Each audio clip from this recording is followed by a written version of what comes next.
Thank you, members of the chorus. Thank you, Mr. Riley and Ms. Palfy. Very nice.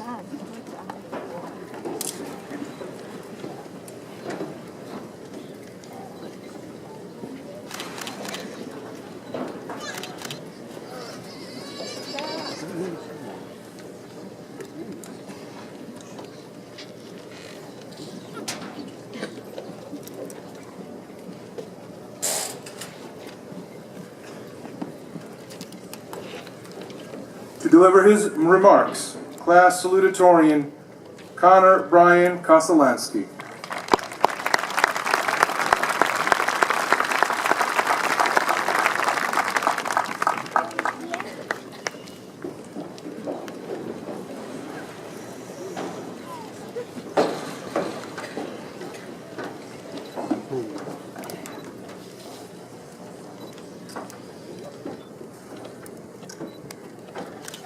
Hello and welcome. And thank you for welcoming me as your salutatorian. Now, salutatorian is a prestigious title. It comes from Latin, and it survived for thousands of years and leading up to this very moment. And it means something very special. When translated literally from its mother language, it means not the valedictorian.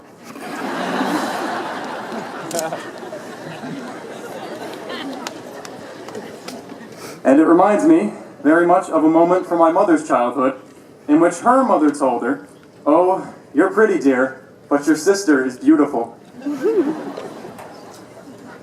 So as the less important of the two Torians that'll be speaking to you this evening, my purpose is to kick things off and introduce you all to the newly minted graduating class of 2015, the first class to have been asked, when was the last time you received a $43 million present in their freshman year? And you couldn't have picked a better class to answer. In coming to this new building, we had to give it a personality that would match the 50 years worth of the old one. And how did we respond? Well, as you might have guessed from my GPA, I'm not the most social guy in the world. But even I can tell you that if our class knows anything, it's how to have a good time.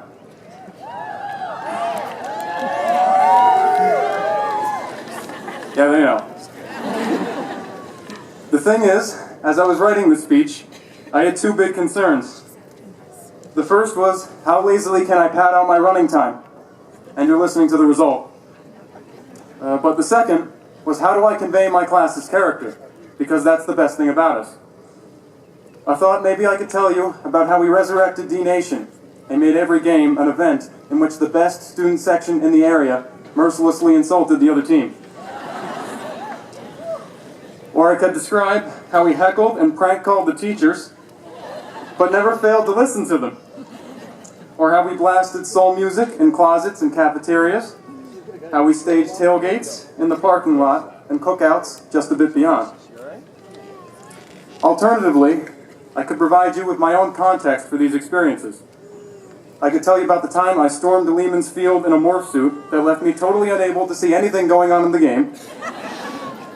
Or I could describe how I heckled all my teachers, but broke bread with more than a few of them. Or how my friends and I sang Motown music at the Spirit Games, how I helped stage assemblies and car shows and cookouts. But I can actually sum it all up pretty easily by telling you that I enjoyed coming to school every day.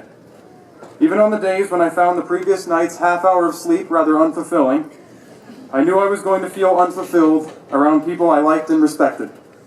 And that sounds like a pretty decent adulthood, honestly. Now, maybe this is second place talking, but I can't help thinking of all the decisions that got me here and how I could have done just a little better. And that's a feeling we can all understand. I wonder about the clubs I could have joined, the places I could have gone.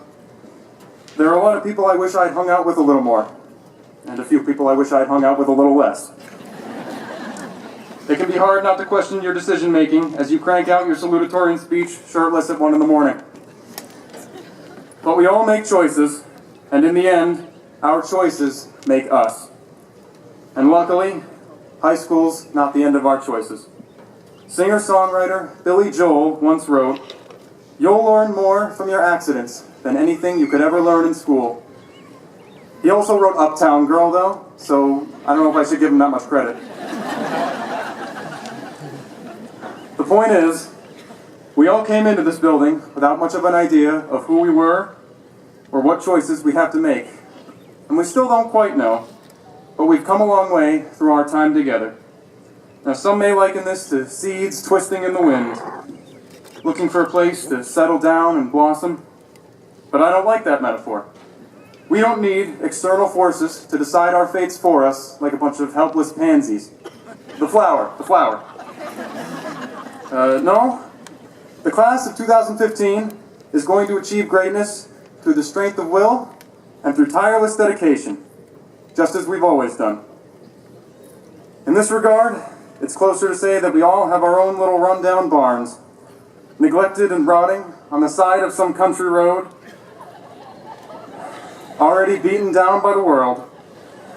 And we can bring those barns back to life in whatever way we choose. But it takes passion, and it takes guts.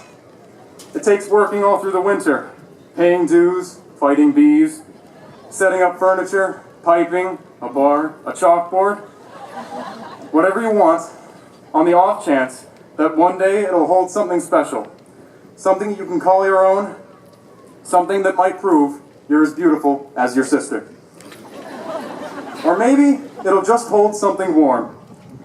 As your salutatorian, I salute the class of 2015, and I ask the audience to watch our procession across the stage, not as a diploma, as an ending, but as the beginning of another phase of barn warming. Thank you.